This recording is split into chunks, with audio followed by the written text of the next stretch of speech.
पास ना डाइकिंग का पीसीबी आया है, इन्वर्टर एसी।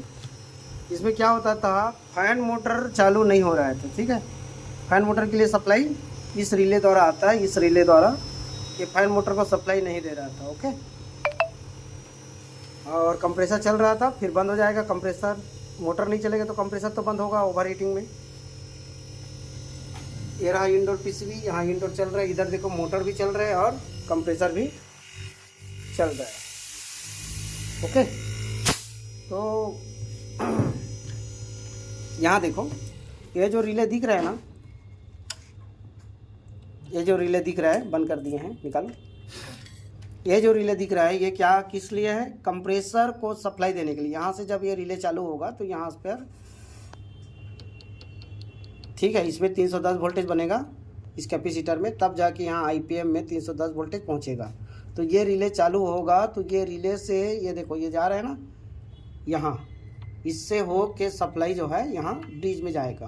तो ब्रिज में जाएगा तभी यहाँ पर 310 वोल्टेज बनेगा और आईपीएम में पहुँचेगा।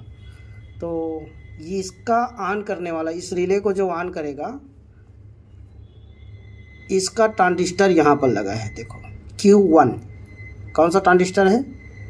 Q1, ये वाला ट्रांजिस्टर। तो यहाँ से ये रजिस्टर लग के यहाँ पर, ये देखो ये दिख रहा है, यहाँ पर बेसिंग वोल्टेज आएगा। कहाँ से आएगा? MCU से। MCU से बेसिंग वोल्टेज यहाँ पर आएगा। इसी बेसिंग वोल्टेज को हम उठा के, यहाँ देखो ये वाला लगा है, इस ट्रांजिस्टर के, ये रजिस्टेंस दिख रहा है आपको, इस रजिस्टेंस के नीचे दिए हैं। यहाँ से MCU को मोटर के लिए, फैन मोटर के लिए आना था यहाँ, तो ये फैन मोटर के लिए सप्लाई नहीं दे रहा है MCU। और ये ट्रांजिस्टर दिख रहा है यहाँ पर, इस ट्रांजिस्टर के द्वारा यहाँ से इस रिले को 12 वोल्ट यहाँ पर पहले से है, इसमें माइनस आएगा। ठीक है, तो ये ट्रांजिस्टर काम करेगा ऐसा। देखो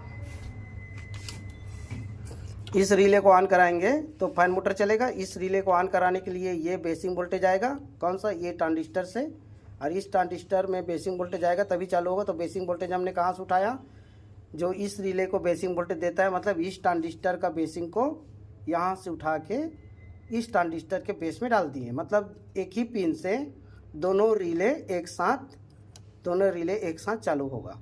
क्योंकि कंप्रेसर जब चालू होने वाला रहता है, उससे पहले, इस होने से पहले इस रिले को चालू होना है, तभी स्ट्रॉन्ग सप्लाई मिलेगा इस तरीक़ा से। तब जाके ब्रिज में लाइन न्यूट्रल पहुंचेगा। न्यूट्रल तो पहले से रहता है, लाइन तभी पहुंचेगा। और उसके बाद यहाँ 310 बनेगा इस कैपेसिटर में। उसके बाद आईपीएम में पहुंचेगा, फिर कंप्रेसर चालू होगा। कंप्रेसर को चालू करने का ये इधर ड्राइवर इसको चालू करेगा, चालू होगा।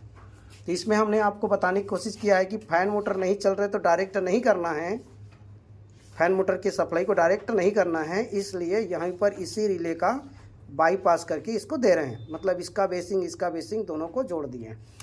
ठीक है, समझ आया?